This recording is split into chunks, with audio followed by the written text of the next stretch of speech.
Buenas noches. Aunque estamos todavía a 2 años de las próximas elecciones presidenciales, en los últimos días el tema se ha agitado de nuevo y, como siempre, por supuesto, es comidilla en el mundo político ver cómo se empiezan a acomodar en el partidor a quienes ya aspiran a llegar a la Casa de Nariño en el año 2022. Uno de esos nombres que comenzó a sonar en los últimos días es el del senador Iván Marulanda. Doctor Marulanda, muchas gracias por atendernos en Noticias Caracol. Juan Roberto, un gusto estar con ustedes en Noticias Caracol, con su audiencia. Gracias por la invitación y estoy a sus órdenes. Doctor Iván, ¿por qué decidió anunciar tan pronto como tan antes su intención de lanzarse a la presidencia? El Partido Verde empieza un proceso de selección de su candidata o de su candidato único a la presidencia, que es un proceso que toma varios meses. En medio del camino también vamos a trabajar en el tema programático. Entonces, era menester empezar desde ya.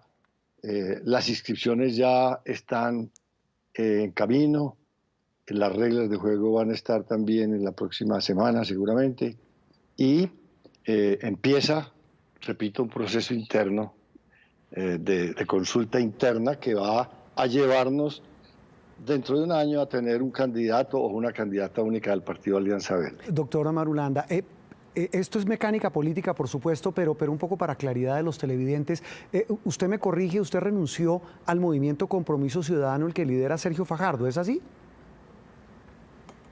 Sí, hay que aclarar esto, Juan Roberto. El movimiento Compromiso Ciudadano no tiene personería jurídica. Yo venía trabajando con este movimiento con todo el gusto y con todo el cariño a lo largo de varios años. En el momento en que yo me inscribí como candidato al Senado de la República por el Partido Alianza Verde, que sí es un partido con personería jurídica, en ese momento acepté el marco jurídico en el cual funcionan los procesos electorales, y ese marco jurídico dice que uno no puede pertenecer sino a un partido político, y desde ese momento automáticamente quedé en el Partido Verde y no quedé en ningún otro partido o movimiento. Por supuesto, conservé unos lazos de amistad y de compañerismo y de cercanía y de cariño con los amigos de Compromiso Ciudadano y con Sergio Fajardo, por supuesto. ¿Eso qué va a implicar a la hora de buscar o de hacer una consulta en ese partido? ¿Va a ser así? ¿La escogencia de ese candidato en la Alianza Verde va a ser por consulta? ¿O se ha hablado del tema? ¿O usted cómo lo ve? ¿Cómo lo ve hacia el futuro? Yo presiento, por lo que se ha venido discutiendo en las directivas del Partido Alianza Verde, presiento que vamos a ir a unas encuestas el año entrante, a un proceso de encuestas, para ver cuál de las candidatas y candidatos del Partido Alianza Verde es el que más aceptación tiene ante la opinión pública, porque al fin de cuentas es la opinión pública la que elige. Claro. Y entonces esas encuestas nos van a permitir ver cuál de nosotros es el que se acerca más a las simpatías y a las voluntades populares. ¿Hay en el futuro opción de buscar una coalición con Sergio Fajardo? Está en discusión ese aspecto. Es una discusión que se va a tomar también este año. ¿Y en qué consiste la discusión? Aquí en Colombia ya no es posible elegir un presidente de la República desde un solo partido. Sí. Ningún partido tiene la capacidad y el músculo electoral para elegir un presidente. Estamos hace años en el molde y en el modelo de las coaliciones. Vamos hacia una coalición. Lo que no sabemos en el Partido Verde es con quién es esa coalición. Eso se verá dentro de un año, precisamente cuando tengamos claro, primero, el panorama interno del partido, quién es la candidata o el candidato verde a la presidencia de la República, y segundo, cuando veamos cómo se plantea el panorama, quiénes están aspirando y cómo se puede entonces plantear una coalición que sea coherente desde el punto de vista ideológico, desde el punto de vista de visión de país, desde el punto de vista político, y entonces empezarán ya los diálogos para ver cómo esa coalición va a una consulta en el mes de marzo del año 2022 con sus candidatos interpartidistas, una consulta interpartidista con sus candidatos para escoger entre toda esa coalición un solo candidato que vaya a primera vuelta.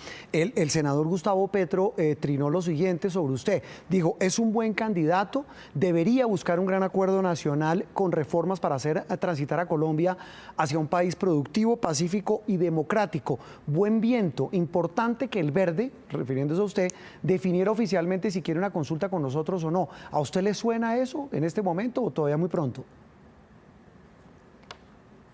Lo que hemos convenido en el Partido Verde es racional y es muy claro. Vamos a empezar este proceso interno del Partido Verde, sin vetos y sin consideraciones y sin alianzas y sin señales en ningún sentido hacia afuera del partido. Estamos en un proceso interno.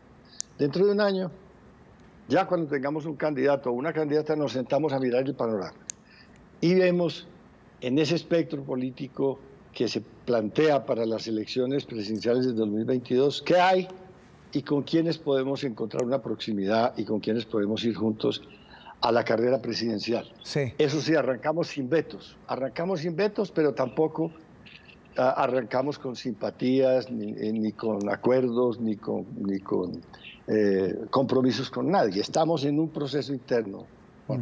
Sí, mire, quienes hablan precisamente de mecánica política, pues ya empezaron a mencionar en columnas políticas que todo esto puede ser parte de una estrategia de los llamados de centro, doctor Iván, para unirse, para buscar una alternativa. Ahí, pues, por supuesto, lo mencionan a usted, mencionan a Juan Manuel Galán, a Humberto de la Calle, hasta Jorge Robledo.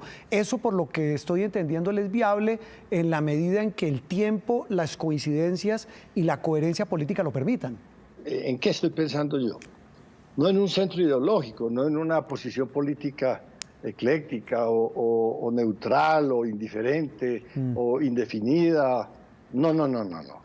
Estamos pensando simplemente en que este país necesita dejar la pelea política, dejar la polarización política, dejar de mirar hacia atrás. Tenemos que construir el futuro, una visión de futuro que nos unifique, que nos reconcilie.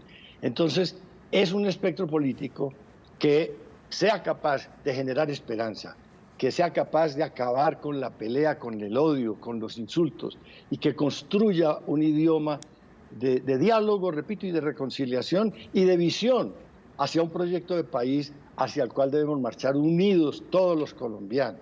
Ahora, por supuesto, desde mi visión personal, se trataría de constituir un poder político comprometido desde el Estado, ayudarle a los pobres, ayudarle a los empresarios que están en dificultades, a fortalecer la educación pública, la salud pública, por supuesto, a defender la paz, la reconciliación y a reconstruir ese proceso de paz que está bastante debilitado por este gobierno. ¿Usted dónde se ubica?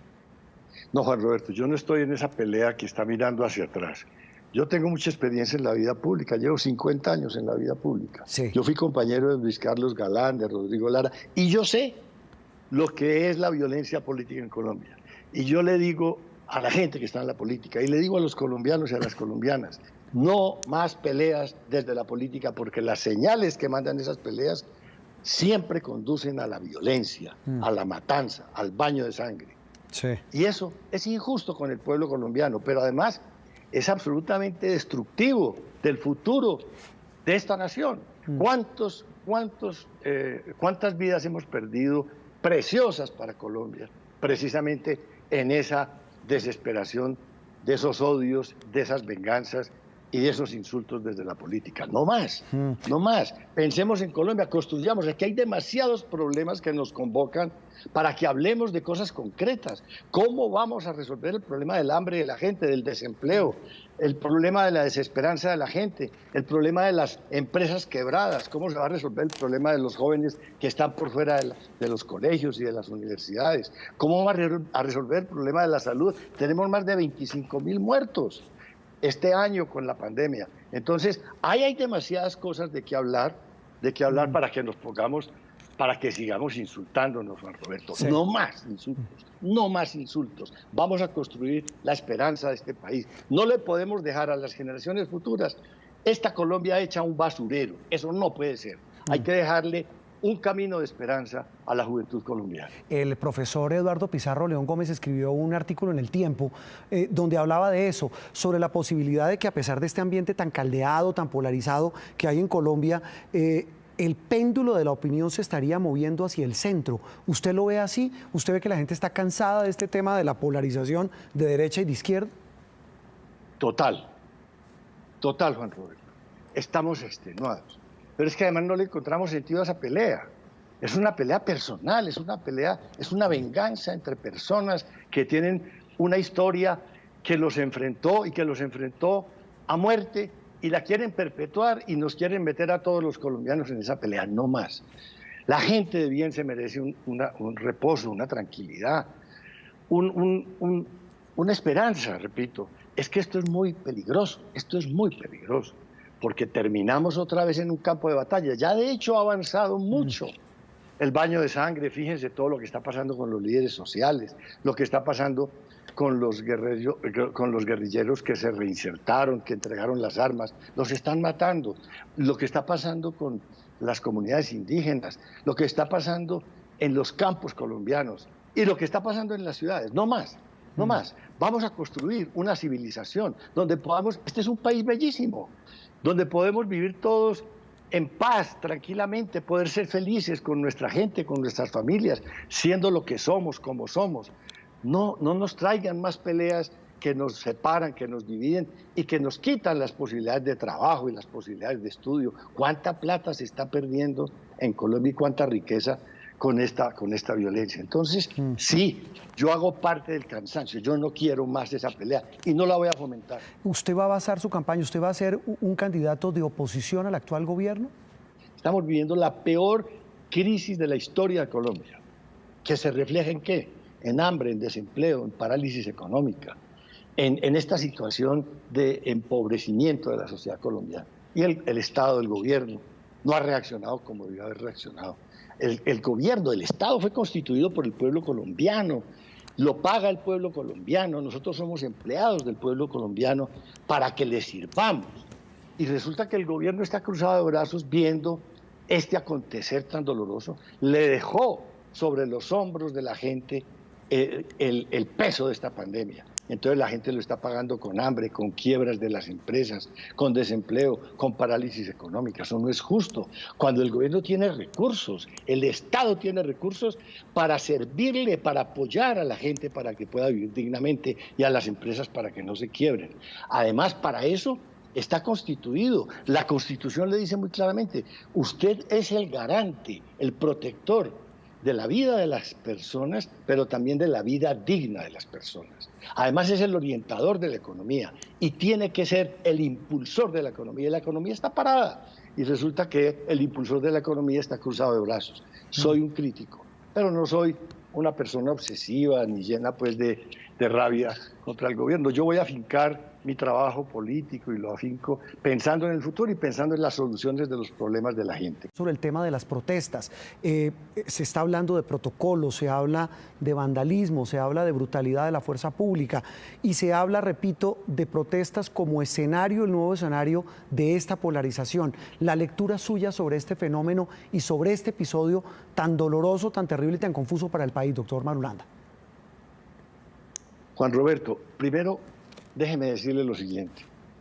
Yo tengo inmenso aprecio por el ministro de Defensa. Fue mi compañero en la Asamblea Nacional Constituyente, sí. Lo respeto y lo aprecio. Sin embargo, tengo que decirle, aquí de cara a él, con toda mi admiración y mi calidez, mire, se ha equivocado profundamente y tiene que responderle al país por esas equivocaciones.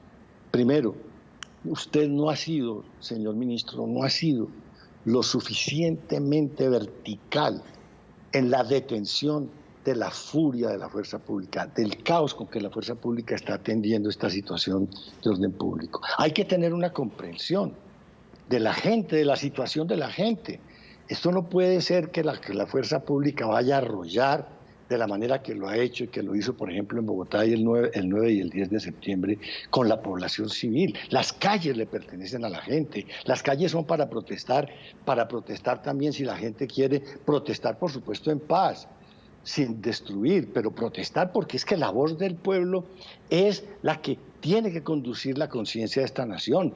Esta nación le pertenece a la gente y no puede ser que le tiren a la calle una policía rabiosa a acabar con las vidas, a atropellar las libertades, la dignidad de las personas y los derechos de las personas, y a ocupar los espacios de la democracia y de la civilidad por la fuerza de las armas y de la furia armada. Esas armas le pertenecen al pueblo, le pertenecen a la Constitución, le pertenecen al Estado, no le pertenecen a la ira y a la inverecundidad de esas personas. Pues doctor Iván, ha sido un gusto haber conversado con usted, repito, de esta aspiración suya, de este anuncio y de la visión que tiene de lo que hay que hacer en este país con tantas dificultades que tenemos por estos días. Muchas gracias por habernos atendido aquí en Noticias Caracol, doctor Iván Marulanda. Juan Roberto, ha sido un honor estar en Noticias Caracol, estar con usted y con su audiencia. Gracias por la invitación, es usted muy amable. Muy amable.